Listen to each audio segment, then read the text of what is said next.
Ya está.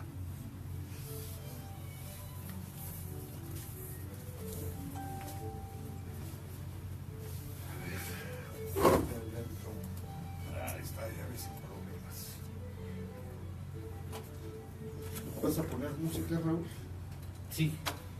¿Qué vas a poner? Un Jesucristo superestrella. Hay traje ahí de Il Bolo, lo va a poner Carlos. Ahora, perfecto. Como quieras. Ecos de la Antigüedad presenta, interrumpiendo brevemente su serie sobre la Revolución Mexicana, un tema de época. Estamos por entrar a Semana Santa y vamos a ver la entrada de Jesús en Jerusalén. Oh, el barco se nos está hundiendo otra vez, hombre. No, está bien. Ya está chuequísimo. En cabina de controles se encuentra Carlos Bravo. Nuestro panel está integrado por José Quesada Fox, Alonso Santamaría en la conducción y les habla al micrófono un servidor, Raúl Rodríguez Lucio.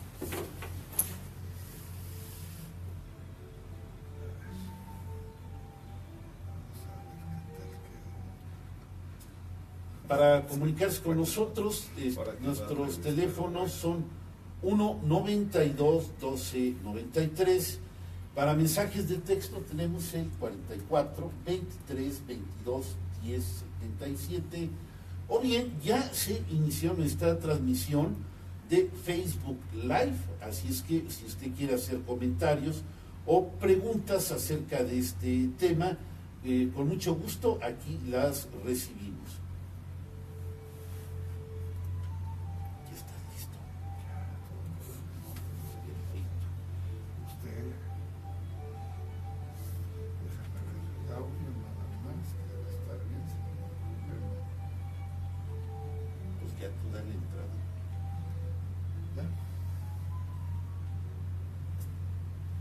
¿Qué tal? Muy buenos días, ya estamos aquí en Ecos de la Antigüedad. Bueno, habíamos prometido seguir hablando algunos temas de la Revolución, pero las fechas se imponen y es momento pues de hablar de otro tema que además ha sido recurrente en el programa año con año. Vamos a hablar nada menos que de Jesús de Nazaret.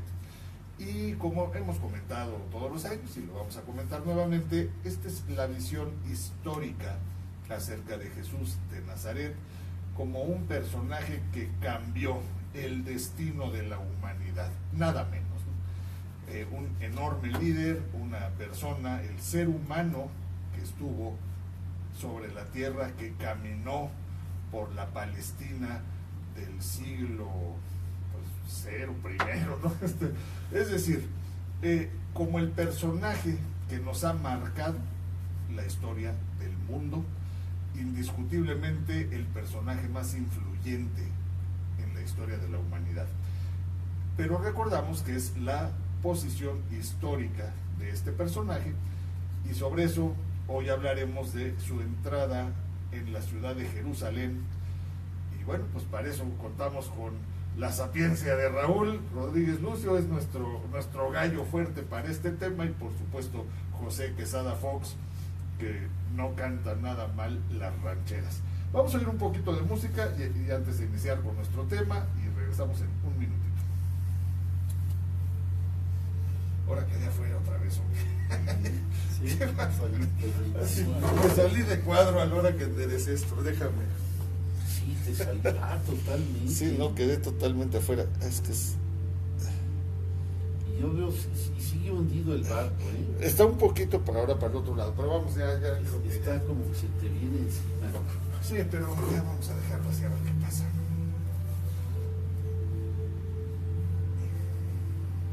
Ahí está, mira. Ahí está mucho mejor. Ay, quedó bien derechito. Ay, no me digas que saqué a José ahora. No. Bueno, no sé. Quedaste muy en la orillita, pero sí te saqué un poquito. Ahí está, ya. No te la Ustedes disparen, a discreción. Sí, tú tranquilo. Si quieren ser venenosos, sean venenosos. Vamos a acabar contigo, no te preocupes. Quieran, ¿no? Te vamos a destrozar.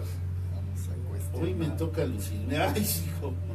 Sí, hoy es tu día. No, si hoy te toca. Dice ya, no estás más calladito.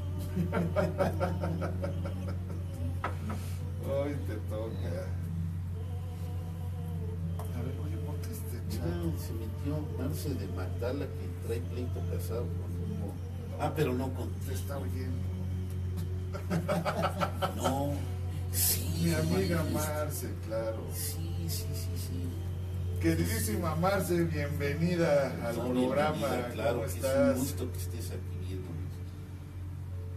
A ver, oye, pero no encuentro el chat de aquí, no sé qué le pasa a mi chat hoy. Hoy mi chat está raro. ¿Cuál? El de Facebook. Ah, ya estoy. Es que me apareció una ventanita rarísima que me al caso. Es la ventana emergente.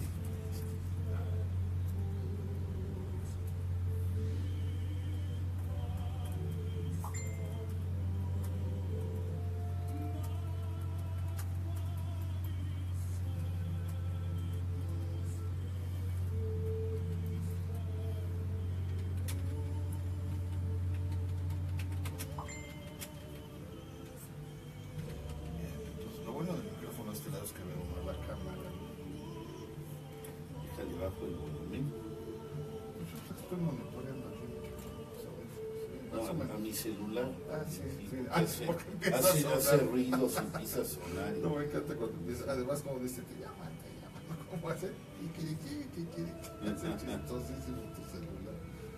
No, ya no, ese era el anterior, este ya, Ah, ¿este es ya más tiene serio? cosas mucho más serias y no, Ah, bueno. ya, Pues, ya no hace esas cosas.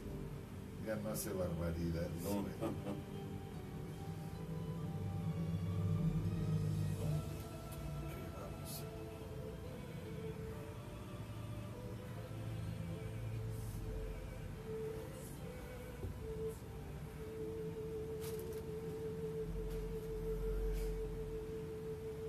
Ah, mira, aquí me mandaste que ya había llegado. Sí. Coincidimos, ¿verdad? En la Sí, puerta. sí. Así yo salí con una puntualidad casi británica. No, yo llegué un poquito antes. Sí. Como ya sabía el camino, me fue más fácil. La vez pasada, de hecho, también llegaste un poquito antes. Y de eso me acordé después y dije, ay, seguro ya va a estar por ahí. Pero bueno, Me esperé ¿sabes? como Uber, dije, "Ay, me espero en la Muy bueno. A ver, déjame, esto lo vamos a poner acá. Ya terminé. Bien, pues ya estamos listos para iniciar con nuestro tema. Vamos a hablar de Jesús de Nazaret, como decíamos, la entrada a la ciudad de Jerusalén. Y bueno, vamos a iniciar con Raúl, que nos vaya haciendo la narrativa de este Ay, tema. ¿por qué no con José, hombre? O contigo. No. Mi querido Raúl, por favor, Sí, ve haciendo la tú narrativa comienza. y nosotros ahí vamos aportando. Y luego le pasamos a José otro ratito para que haga su versión o su parte de la narrativa. Y yo, como siempre, aquí conversando. ¿Va? Muy bien, bueno, para nada más entrar en temática, ya mañana es un aniversario más de lo que se celebra como Domingo de Ramos,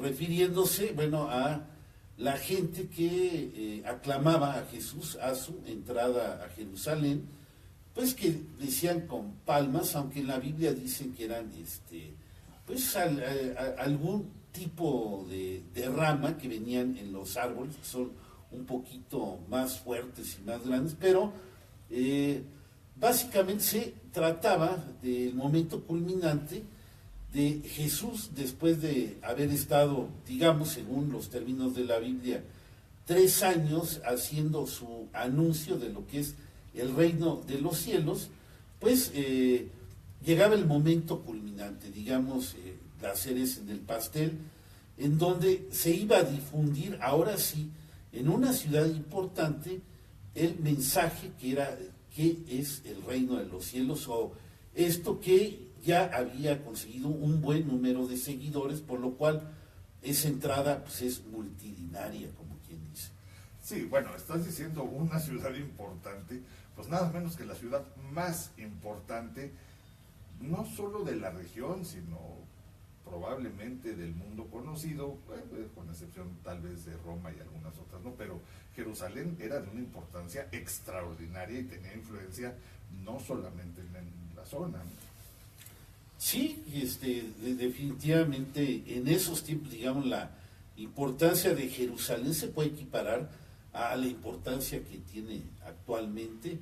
Era o es quizás la ciudad de Dios, de Yahvé, la ciudad de los judíos, donde pues él había elegido tener su morada. Ahí estaba el grandioso templo de Jerusalén, que era verdaderamente espectacular, una de las grandes maravillas de la antigüedad, todavía en proceso de construcción, aunque ya prácticamente terminado, y precisamente en esos tiempos se daban cita una gran cantidad de judíos que venían de fuera, de la diáspora de Judea, y se juntaban hasta realmente tener prácticamente 1 millón de gentes en los tiempos de Pascua. Así es que es tremendamente importante. Sí, sí, además era 1 millón de personas en un espacio físico no muy grande, calles más bien angostas, más bien tortuosillas, ahí curveadas, en fin, no había tantísimo espacio. Entonces resultaba inclusive un fenómeno que debía vigilarse desde el punto de vista de la seguridad pública, ¿no? Es como hoy, por ejemplo, la peregrinación a la Meca o la peregrinación al Tepeyac. Son 2 eventos que se monitorean inclusive con cámaras inteligentes y un software. Y bueno, hay una cuestión de seguridad impresionante. Y en aquella época, pues quienes estaban ahí dominando, que era el Imperio Romano, pues también tenían que implementar, junto con algunos de sus colaboradores judíos, pero principalmente el ejército romano, pues tenía que implementar medidas de seguridad, porque era una aglomeración, pues sí, equiparable a lo que es hoy las grandes peregrinaciones. José. Sí, si no mal me recuerdo, había una guarnición militar ahí, creo que le llamaban la Torre Antonia, que es donde estaba el contingente de los soldados romanos y el gobernador, Poncio Pilato en este caso, que estaban, como dices tú, Alonso, acertadamente cuidando el templo y el orden de Jerusalén, porque había diversas peregrinaciones en torno a las festividades. O sea, la liturgia judía pues es similar a lo que ahora es la liturgia católica o cristiana, o la propia liturgia judía que todavía permanece, que tiene sus festividades. La más importante de ellas es la Pascua, que es la que fue a celebrar Jesús a Jerusalén.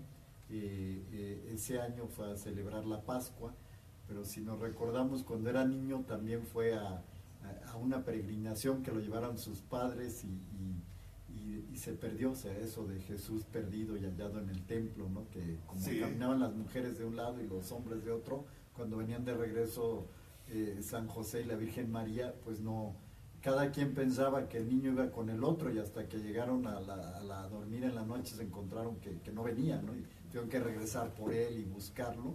Entonces esto nos da un indicio de que esas peregrinaciones, como dices, son muy frecuentes o eran frecuentes y un gentío, ¿no? Multitudinarias. Ahora también mencionas la Torre Antonia, que estaba ahí a un ladito, ¿no? Sí, a un lado. Muy cerca del Pegado al templo. Sí, pegado al templo.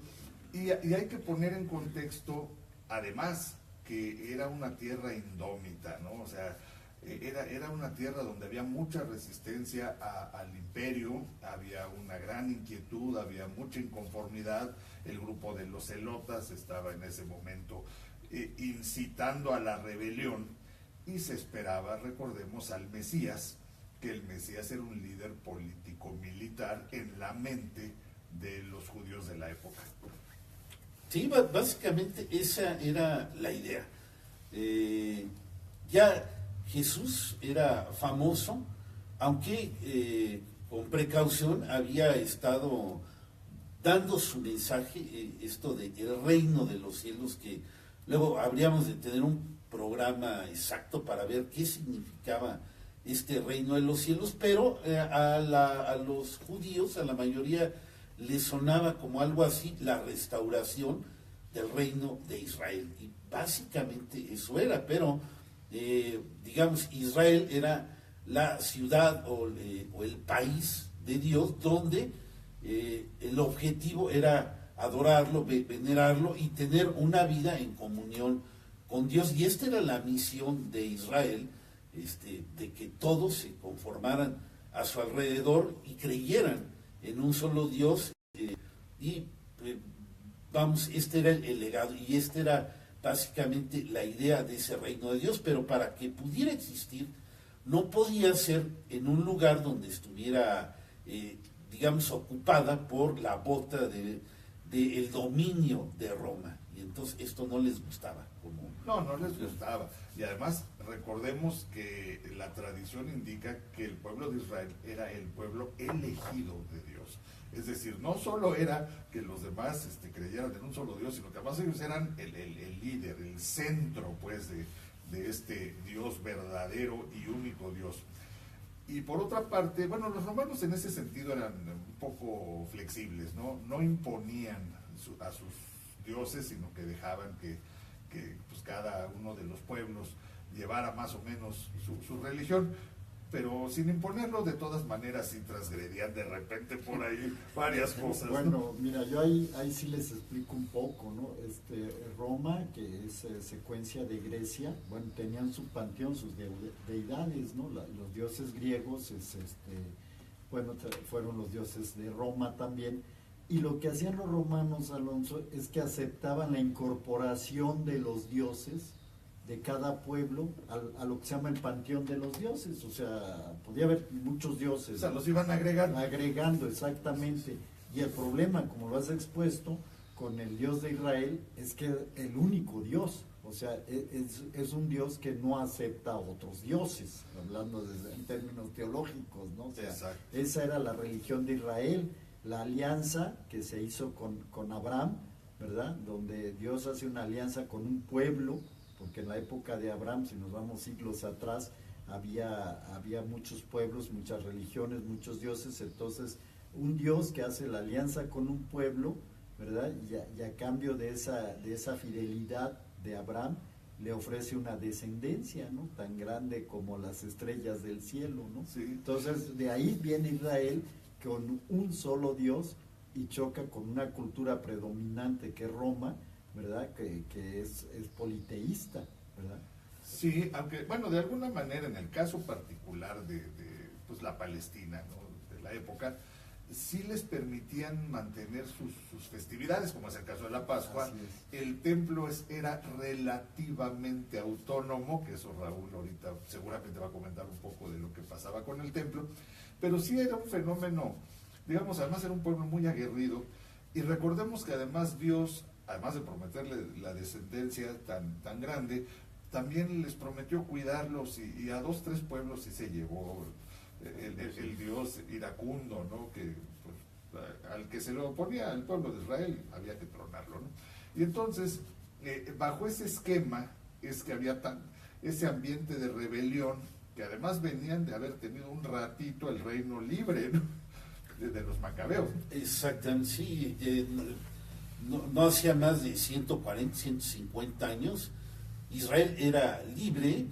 Precisamente se había independizado de un reino griego, de los seleucidas, y esto los envalentonó. Habían tenido un líder militar muy bueno, Judas Macabeo, que derrotó varios ejércitos griegos, y entonces esta idea de las recientes victorias, entre comillas, que habían tenido los judíos, pues estaba en la mente de todos ellos, y ahora era Roma. Y pues, ¿por qué no hacer lo mismo? Esto lo llamaban el ideal macabeo. De ahí viene pues el ver una figura mesiánica militar tan efectiva como lo fue Judas Macabeo, pero descendiente de David, porque también el ideal es que fuera del linaje real, y esto era David. Había habido una serie de reyes en Israel que todos descendían de David, y bueno, aquí estaba el chiste de Jesús. Él era descendiente de David. Él había estado 2 o 3 años anunciando ese famoso reino de los cielos, reino de Dios, en lo que era Galilea, pero ahora se estaba a punto de dar un paso audaz, puesto que él había estado evitando las ciudades importantes, Cesarea, Tiberiades, de Séforis, por ejemplo, que la tenían muy cerca, y habían dado por los pueblos, pero de repente como que parece caer en la cuenta que para que este mensaje, cualquiera que haya sido, sea fuerte y llegue de una manera definitiva, había que ir a Jerusalén. Es por eso que la entrada es un tema verdaderamente importante, porque se da como un golpe de timón en lo que va a pasar ahí. Es decir, desde el punto de vista, si lo llamáramos la estrategia de posicionamiento, vamos a pensar ahorita en el mensaje, tú ya nos irás dando otras visiones, pero para posicionar el mensaje había que estar ¿dónde? En la ciudad más importante. ¿Y cuándo? Cuando hay más gente, ¿no? Exactamente, sí, el momento de Pascua, o sea, están una semana antes, supuestamente, al parecer así fue, y aunque yo me atrevería a decir que los tiempos están muy apretados, pasan un montón de cosas en esa Semana Santa, incluso lo que va ocurriendo en la pasión aparentemente en unas cuantas horas, tantos hechos que se están consignando ahí en los 4 evangelistas, pues dan como que va rápido, y alguien venía como apuntando de alguna manera tanta cosa y suceso que estaba pasando, que a mí me da la impresión que históricamente esto no puede ser posible y que esos tiempos pudieron haber sido un poco más extensos de a lo que en realidad parecen poner los evangelistas. Ok, entonces como que compactaron en un par de semanas lo que pudo haber sucedido en un par de meses, podríamos decirlo así, sí, algo así, algo así. Bien, y entonces, ahorita como que ya le dimos un poco de contexto, cómo estaba el ambiente, qué era lo que quería la gente, más o menos el mensaje de Jesús, que por supuesto es muy extenso, habló de muchas cosas, pero este reino de los cielos o su reino que no es de esta tierra, también comentó en algún momento, eso más adelante, porque todavía no lo han aprendido, pero vamos, dentro de ese mensaje llega este momento. Verdaderamente importante. Al parecer, el contenido de lo que significaba este reino de los cielos no había sido muy claro en los primeros tiempos, precisamente porque las autoridades romanas, incluso los herodianos, estaban muy al pendiente de que no hubiera ningún brote de sedición. Jesús hablaba en parábolas, había un punto moral muy importante de lo que era la conveniencia de la religión judía, pero indiscutiblemente se iba por más. Se estaba haciendo una gran cantidad de seguidores que estaban ahí, y de repente viene esta decisión y se va a entrar ahí, y al parecer todo está muy preparado. Por ejemplo, antes de irnos al medio tiempo, voy a dar lectura a lo que dicen la mayoría de los evangelios, puntos más, puntos menos, de cómo se prepara esta entrada. Dice: cuando se acercaban a Jerusalén, junto a Betfagé y Betania, frente al monte de los olivos, Jesús envió a 2 de sus discípulos y les dijo: id a la aldea que está enfrente de vosotros, y luego que entréis en ella hallaréis un pollino era como un burrito. Sí. Hallaréis un pollino atado, en el cual ningún hombre ha montado. Esto era muy importante. Desatadlo y traedlo. Y si alguien os dijere: ¿por qué hacéis eso?, decid que el Señor lo necesita y que luego lo devolverá. Entonces, esto, bueno, estaba evidentemente preparada. Las personas que tenían al pollino sabían que este paso se iba a dar, entonces mandan a los discípulos por este animal. Y a lo que me refiero es que a la manera de entrar sentado en un pollino es una forma muy desafiante, mesiánica, de decir: el Mesías ha llegado, el Mesías que tan largamente están esperando los judíos. Eran tiempos en que estaban buscando a alguien. De hecho, habría que hacer un comentario, aparte de que varias generaciones, bueno, generación tras generación, siempre había habido un Mesías que se levantara. No muchos años atrás, Judas de Galilea había hecho 2 guerras contra Roma, verdaderamente sangrientas, muy fuertes, y pues esto estaba en la memoria de ellos, donde los romanos habían tenido que ahogar esa sublevación en sangre. Había habido hasta 6,000 crucificados en una de esas guerras, pero pues estaba latente ahí. Una Sí, José, pregunta, sí. Raúl, Judas el Galileo, que precisamente es el líder de los celotes, y los celotes es ese nombre celo, es celo de Dios, precisamente es lo que hemos comentado, es uno de los movimientos que había dentro de Jerusalén, porque Jerusalén, o sea, pensamos de, bueno, los judíos así como un pueblo, ¿no? Pero así como pasó con los mexicanos, pues los judíos también tenían sus movimientos, vamos a decir, o sus movimientos políticos, ¿no? Estaban los fariseos, que son aquellos que eran la ley ante todo, no es como aquel que dice, no, es que la ley dice esto y ya, ¿verdad? Entonces el Levítico, el libro de la ley, dice, no hagas esto, haz aquello, y se cumple la ley. Los seduceos, que eran los que estaban asociados al templo, al culto del templo, ¿no? Que eran los de las festividades, y que era la clase sacerdotal, eran los que vivían muy poderosa, ¿verdad? Vivían del tributo y de todo lo que vendían ahí de pichones y bueyes para sacrificar. O sea, llegaba la gente y le vendían animales que pasaban a que los sacerdotes los sacrificaran, y eso todo era un comercio, que eso no sé si lo vas a relatar o ya no tocará el programa, de cuando Jesús bota a los mercaderes del templo, que fue parte es prácticamente lo que ocurre después de esa entrada. Lo que ocurre, lo que dicen ustedes, que si fue tan rápido, así en una semana, o fue más según tiempo, los tiempos, ¿no? de los evangelios, parece que después de esa entrada se va derechito al templo, ¿no? Y a armar un verdadero escándalo. Pero bueno, yo lo que te quería aquí comentar es que este movimiento de los celotes, que eran los celos de Dios, o sea, quien debía de gobernar este mundo era Dios. Por eso la guerra contra el Imperio Romano. Acuérdense que el César era Dios también, era el Dios de Roma, era divino. César era divino. Entonces no podían los celotes aceptar que hubiera otro Dios o otro gobernante, vamos a decirlo así, y era un movimiento, pues hoy diríamos guerrillero, no era un movimiento violento, ¿no? Terrorista. Y Judas, yo lo que he leído, Galileo, que es contemporáneo de Jesús. O sea, esta crucifixión de 6,000 personas sucede cuando Jesús es niño, y probablemente Jesús no participó en eso, obviamente era más joven, pero lo vivió en carne propia, como le tocó verlo, digamos. Así es. Estás poniendo el dedo en la llaga, pero ya llegamos a la mitad de nuestro tiempo.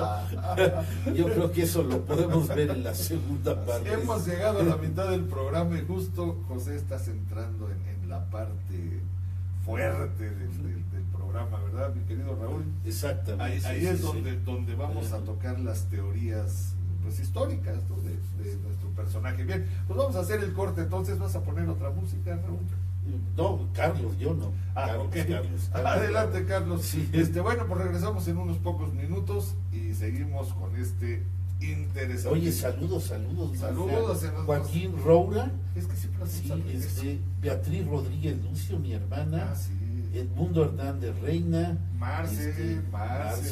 Saludos a Marcela Romero. A nuestra coleguita. Por ahí había visto mi hermana Claudia Rodríguez también. Está Esaú Hurtado también, mire, está Esaú, Alejandra Camacho, Aracelia, Mauricio, mi Mau. Estás viendo más gente. Sí, no, yo aquí tengo una lista bastante. Está Betty, por supuesto, un abrazo, Betty, Araceli Ardón, Mauricio Frutos, amigo de muchos años en Mau, que nos escucha desde la Ciudad de México, Marcela, un abrazote, Marcela, Esaú, Alejandra Camacho también, son los que tengo aquí. Pues los que puedo ver aquí que están acompañándonos en la transmisión en vivo por Facebook. Bien, pues vámonos ahora sí a la pausa y regresamos en un momentito. Es que que nos habíamos acostumbrado a dar los saludos a la entrada. De la segunda parte. Pues está bien, tú eres el patrón. Sí, Tú eres el patrón. No. Bueno, ahora sí ya métete la carnita. Sí, ya me Sí. Sí, nomás que yo quería hacer ese comentario. Es la parte donde más duele, y Así aquí es. donde, porque supuestamente, según un montón de teorías, pues Judas Galileo era el padre de Jesús, el verdadero padre. O sea, nada más, fíjate, nada más hasta dónde te fuiste a meter. Y la cuestión de las sublevaciones iban por la familia de David, las últimas, y entonces esa última le había correspondido al padre de Jesús 2 sublevaciones, una en el -4 y otra en el +6 terribles. ¿Sí? La más Sí, entonces por generación le correspondía a Jesús esta. Entonces esto es, y al parecer ahí iban encaminados para que prendiera un nuevo movimiento. Sí, eso es lo que... No, o sea, yo lo que he leído en estos libros es que los celotas que se integran con Jesús, o sea, y los llama porque está el dichoso Judas Iscariote, ¿no? Y Sí. ¿cuál es el otro? El caso es que pues de ahí hizo sus apóstoles, o sea, algunos eran pescadores como Pedro y Santiago y Juan, pero Judas y no me acuerdo el otro son celotas, Sí, o sea, son celotas, o sea, habían seguidores que eran celotas, y los celotas son los que, vamos a decir, como que le querían dar el golpe de Estado. Sí, O claro. sea, Jesús quería el brazo, proclamar el reino, así, o sea, como dices tú, llegó un momento crítico y van a andar por ahí los pueblos predicando, ya llegó el momento, llegó la hora de ir y proclamar el reino de Dios, la venida absoluta de Dios, que los judíos todos esperaban eso. Pero los celotas dijeron, de aquí somos, ¿verdad? Y ahorita hacemos el golpe de Estado, tiramos la guarnición y proclamamos el reino de Dios, afuera a los romanos, porque los celotas lo que querían es echar a los romanos. Y en cambio los saduceos y los fariseos estaban bien En su negocio, porque había el acuerdo tácito, ¿no? Tú me dejas el templo y seguir aquí mi negocio, ¿verdad? Y el fariseo nada más cumpliendo la ley y las normas y las Aquí costumbres, tranquilos, sin meterse en eran problemas. clases dominantes, ¿no? Dominaban al pueblo, ¿no? Y de ahí pues creo que era una bronca que había, ¿no? O sea, Jesús actuó en un contexto histórico igual que nosotros. Claro. O sea, nosotros podemos decir, estamos aquí en la luna, ¿no? Estamos en México, víspera de elecciones, total no estamos hablando. Víspera de elecciones. Y entonces, pues, en ese contexto nos movemos, ¿no? Sí. Oye, hablando de eso, estoy leyendo un comentario que no le entiendo. ¿Qué dice? Bueno, cuate publica cosas muy graciosas, pero por favor lee esto. Anaya, terceros, católicos, cristianos, humanistas, eso es como un poco fariseo. Digo, uno puede estar de acuerdo con ciertas ideas, pero tampoco No es para tanto. no es para tanto, ¿no? Sí, es lo que te digo, que ya hay de todo. Y eso chocamos la gente porque no aceptamos la diversidad. Exactamente. Eso, fíjate. Ese es el problema. Que no sabemos hacer. O sea, somos diversos. Sí, y hay que entenderlo. Voy a terminar el comentario de tu pregunta porque no se puede quedar, se quedó Sí. totalmente al aire. Sí. No, y ya. Y ya de ahí yo ya me meto. Tranquilo. Ya estamos, ¿verdad?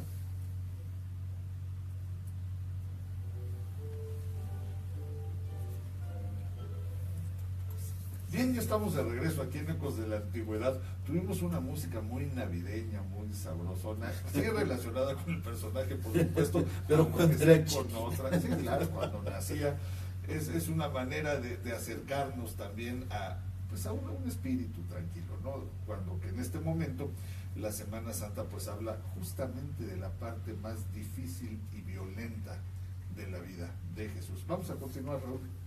Así es que, bueno, quiero terminar un poco la pregunta de José acerca de Judas de Galilea.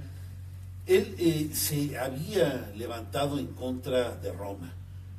Fueron dos guerras muy importantes, una en el -4, cuando Jesús tenía 2 años de edad, en donde se levantaron 3 líderes y ensangrentaron totalmente el país. Poco después de la muerte de Herodes el Grande, tuvo que haber una intervención romana por parte de un general muy importante llamado Varo, que la tuvo que ahogar en sangre. Ahí es donde para sofocar la de Judea, porque en todas partes hubo rebeliones, pero para poner el ejemplo, en Judea dicen que hubo 6,000 crucificados flanqueando todos los caminos que llegaban a Jerusalén para que trataran de escarmentar, pero el líder que se escapa es precisamente Judas. No es capturado, él actúa en la parte de Galilea y vuelve a salir hasta el año +6, cuando Jesús probablemente tiene los 12 años, cuando es el relato de la visita a Jerusalén, en donde se pierde. Bueno, ahí hay otra guerra muy importante. Entre 10 y 12 años sí, Jesús, ¿no? que se centra en Judea, donde los pórticos del templo al parecer se incendiaron.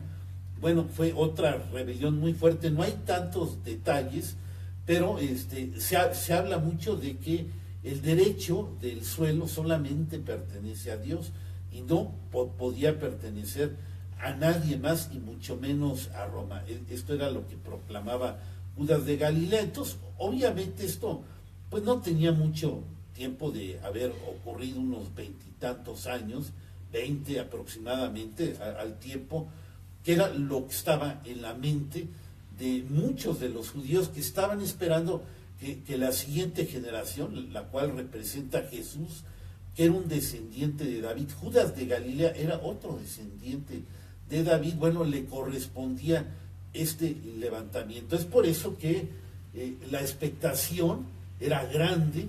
¿Qué va a pasar ahora que entre a Jerusalén? Y claro, ya en el mensaje que van dando los evangelios es totalmente distinto a un tipo de insurrección.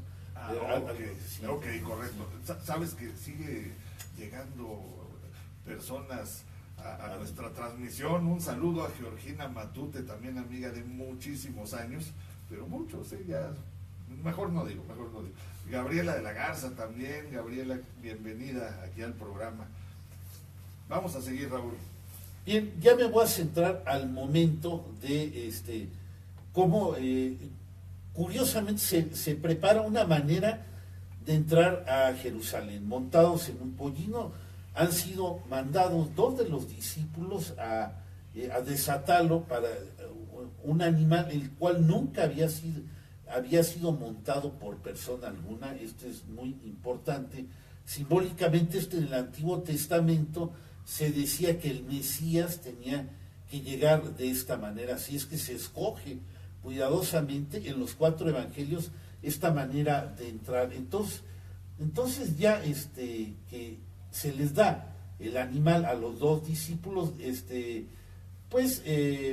ellos entonces dijeron que como Jesús le había mandado, y los dejaron y trajeron el pollino a Jesús y echaron sobre él sus mantos y se sentó sobre él. O sea, Jesús. También muchos tendían sus mantos por el camino, y todo esto es como la recepción a un rey, y otros cortaban ramas de los árboles, que bueno, actualmente se usan palmas, pero estas ramas eran agresivas. Una rama de estas pegaba fuertemente, no era cualquier cosa, y las tendían por el camino, y los que iban delante y los que venían detrás daban voces diciendo: Hosana, Hosana, bendito que viene en el nombre del Señor, bendito el reino de nuestro padre David que viene ahí. Entonces, aquí viene la relación, por qué Jesús tenía que ser un descendiente de David. Esto es evidentemente una entrada de un rey a Jerusalén. Y esto, imagínense, en las narices de la guardia romana, de Poncio Pilato, que seguramente ya había llegado a él ahí. Él tenía su residencia en Cesarea de Filipo, un puerto, no precisamente en Jerusalén, pero se tenía que trasladar en época de Pascua porque era potencialmente peligroso, puesto que si se juntaba 1 millón de gentes en Jerusalén en ese tiempo, entonces Pilato tenía que estar atento ahí. E imagínense esta entrada tan opulenta, con toda la gente vitoreándole, eran miles, porque venían muchos galileos acompañando a los seguidores que él había logrado hacer, no solamente los apóstoles, era una multitud de gente. Nadie se atrevió a hacer nada, eso sí, murmuraban, tanto las autoridades judías que temían por un levantamiento algo peligroso, puesto que podían perder sus privilegios. Ahí está Caifás, Anás, el Sanedrín, y pues imagínense Poncio Pilatos qué cuentas iba a dar al emperador si se armaba la de Dios es Padre, como en efecto se va a armar, porque sí se arman problemas al momento de la entrada de Jesús. Ok, adelante Raúl, seguimos con la ¿Algún comentario? Vamos a un pequeño comentario de lo que vienes diciendo sobre el dichoso montar el burro y todo, el pollino, ¿verdad? Esto viene, como es de la tradición de David. En el primer libro de los Reyes, ¿verdad? Se narra que cuando el acceso de Salomón al trono de David, o sea, el padre de David, ahí se lee que el rey David ordena al sacerdote Sadoc, profeta de Natán, y a Beneas: tomad con vosotros los veteranos de vuestro señor, montad a mi hijo Salomón sobre mi propia mula y bajadle a Gijón. El sacerdote Sadoc y el profeta Natán lo ungirán ahí como rey de Israel. De ahí viene esa tradición de ese símbolo. Y acordémonos, como Israel era un pueblo de libro, como se dice, de la Biblia, o sea, todos tenían la Biblia como su libro de religión, y se encuentran esos símbolos, ¿no? A uno que lo suben a un burro, ¿verdad? Pues dicen, bueno, pues igual que el hijo de David, el rey Salomón, es el siguiente rey de Israel. De ahí ese simbolismo tan bueno. No, además del énfasis que se pone en la Biblia de que Jesús es descendiente de David, tanto por Mateo y por Lucas, que son los que hablan de los relatos de la infancia, ponen genealogías que forzosamente pasan por David, y es bien importante resaltar el derecho a la realeza que tiene Jesús, y esto era lo que estaban esperando en Jerusalén. La manera de elegir esta forma de entrar es altamente provocativa. Exacto. Contra los romanos, o sea, ¿cómo no se le iban a hacer cargos a Jesús a la hora del juicio si está entrando de esta manera tan provocativa? Aquí viene el rey, los que están ahí nada tienen que ver, y toda la ciudad se alborotó, o sea, fueron miles y miles de seguidores, y es tal el éxito de la entrada, donde pues obviamente ni la Guardia Romana, ni Pilato, ni Caifás, ni ninguna de las milicias que estaba en Jerusalén reacciona. Así es, o sea, simple y sencillamente no hubieran podido con la multitud de gente que lo seguía. Y al parecer, según el relato que viene de los evangelios, que para mí es muy corto en tiempos, parece que después de la entrada se van directamente al templo. Y ahí en el templo, bueno, vienen una serie de alborotos.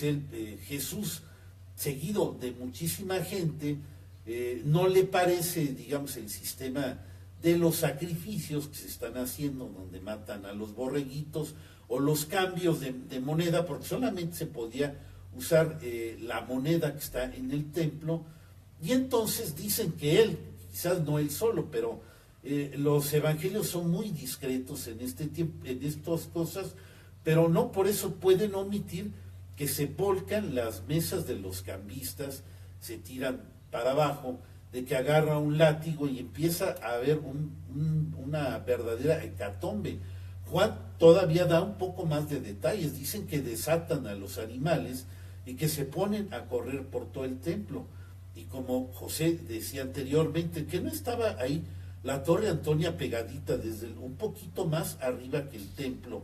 Podían ver lo que estaba ocurriendo y entonces pues mandar a calmar la trifulca. Al parecer no hicieron nada, no sabemos si el movimiento fue muy rápido o fue lo que aparentemente yo creo que fue una toma auténtica del templo, en donde nadie se pudo meter, nadie chistó, hasta que estuvo Jesús totalmente satisfecho. Llega la tarde y se retira a Betsabé, me parece que es donde pasaba la noche, pues no se atrevía a estar en Jerusalén, dejando a todas las autoridades y las milicias totalmente atemorizadas después de esta violenta irrupción.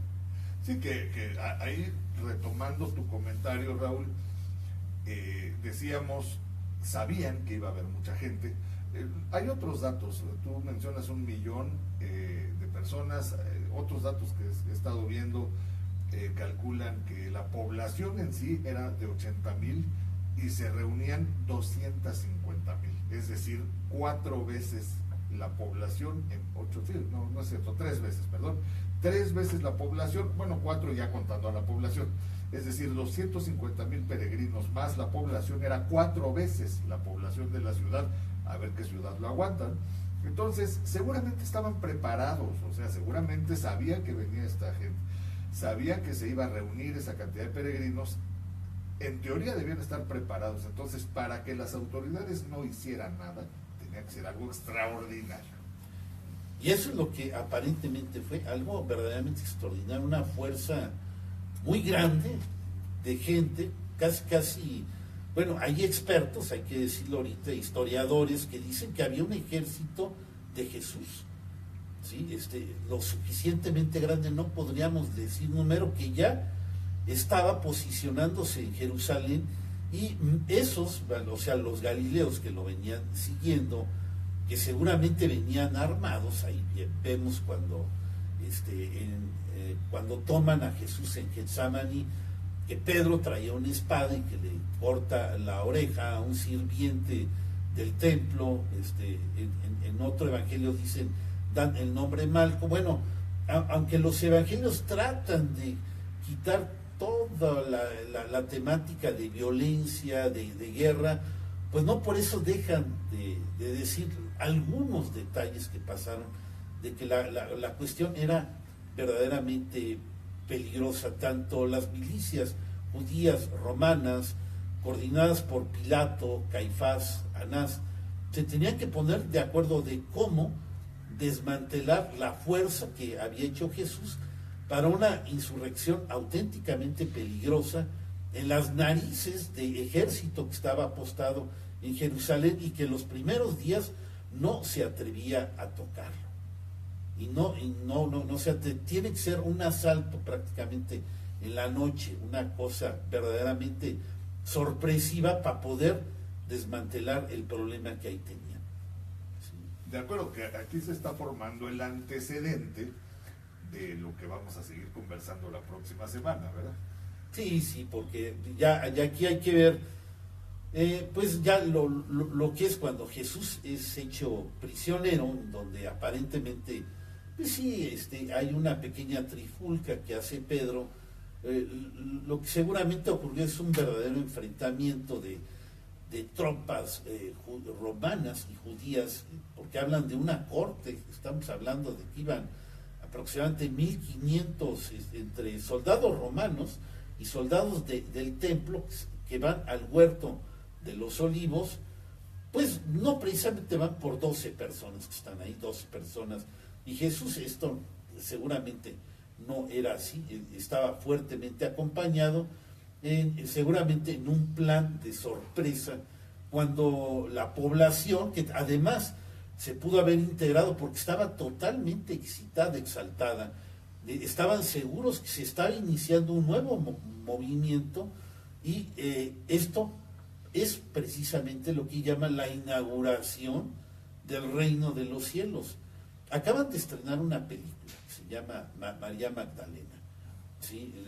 Creo que fue ayer, Y aparece precisamente dentro de las cosas que salen mucho más realistas de las películas que se han hecho, hay pues la inquietud de que hay que inaugurarlo, hay que inaugurar este reino, esta acción definitiva, y aquí es donde la interrogante, ¿qué es ese reino de los cielos? Pero al menos las condiciones para que existan es que no puede haber un invasor romano ahí para inaugurar esta cuestión, y ese reino de los cielos no es tan celestial, es precisamente en Israel, y es un estado, como quien dice, dedicado al culto de Dios, que es el ideal, donde todas las naciones se van a tener que unir para adorar a un Dios. Y esto Israel lo tiene que conformar, y era la misión que Yahvé le había asignado al pueblo elegido. Entonces, de acuerdo con tu comentario, se da un enfrentamiento como tal entre dos numerosos grupos armados y no un prendimiento tan sencillo, discreto como aparentemente nos lo narran los evangelios. Así es, sí. ¿Cuánto tiempo nos queda? Tres todavía, minutillos. A ver, José, algo. Bueno, yo de esto desconozco realmente esas fuentes donde nos hablaran de más ejércitos. Bueno, pues casi uno lo que lee es la Biblia, pero sí lo que yo he logrado leer es que sí hay una revuelta ahí. O sea, esa entrada de Jesús a Jerusalén, principalmente los celotas, yo insisto mucho, esos que querían instaurar el reino en este mundo, que eran celosos, que no aceptaban otra autoridad que no fuera la de Dios mismo, son los que revuelven y levantan más a la gente. Y en un momento dado Jesús ya se encontró dentro de un enfrentamiento, efectivamente, liderando un movimiento, queriendo o no, ya liderando un movimiento de sublevación, y obviamente el templo tampoco quería eso. Por eso del otro lado vamos a tener a los sacerdotes, ¿verdad?, al Sanedrín que se pronuncia por la aprehensión de Jesús, y le van a tener que ofrecer dinero a Judas Iscariote, que es uno de los 12, pues para que lo denuncie, ¿verdad?, para que los guíe a donde está él durmiendo en la noche y poder aprenderlo, como dices, Raúl, sin mayor escándalo, cuando menos. No sé si hubo batallas o algo así, pero cuando menos bajo unas condiciones que no fuera de día en medio de toda la gente y hubiera allí una guerra interna, me imagino, ¿no? Entonces por eso tuvieron que buscar esa forma de aprenderlo, ya que decidieron que él había pues transgredido la ley, ¿no?, que sería la discusión. Exactamente. Entonces, bueno, ahí dejamos ese contexto, ya es hora de ir cerrando el programa, y se quedan estas ideas de lo que, pues vamos a decir, una visión histórica nos pudiera decir Raúl. No, Adelante. A ver, es que a ti te salen más nombres, pero bueno, pero yo ya... Aquí a Gabriel Thor, muchos saludos al panel, interesante y controversial tema. José Luis, felicidades por su programa, es tan reflexivo, interesante, éxitos por siempre a ustedes y a Radio Universidad, saludos. Héctor Duarte, buenos días, y un tema desde el punto de vista histórico.